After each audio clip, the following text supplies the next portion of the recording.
Donc, vraiment, il y avait beaucoup de compassion pour tous les êtres qu'il voyait souffrir, aussi les animaux.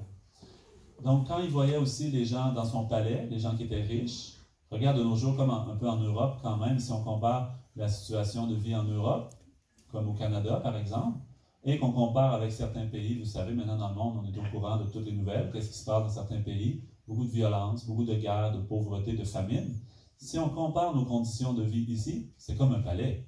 Quand même, on a accès à la nourriture, un toit, c'est comme ça, beaucoup de choses, c'est très confortable par rapport à d'autres formes de vie. Mais malgré tout, même si on a extérieurement toutes ces conditions matérielles, technologiques, médicales meilleures, mais encore beaucoup de souffrance au niveau de l'esprit, beaucoup d'émotions perturbatrices, stress, anxiété, dépression, colère, toutes sortes de choses, penser au suicide, etc. Donc en voyant ça, le Bouddha, il s'est dit, est-ce qu'il n'y a pas une façon de trouver le vrai bonheur pour se libérer de tous ces problèmes-là? Et donc, si je le trouve, je vais pouvoir le partager avec les autres. Donc, c'est là, à ce moment-là, qu'on dit que, au fruit de ses méditations, quand il a trouvé ce qu'on appelle l'éveil, donc, à ce moment-là, on l'a appelé le Bouddha.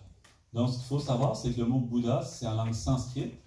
Je n'ai pas étudié, moi, assez la langue sanskrite, mais dans la langue tibétaine, le mot Bouddha est traduit par Sangye.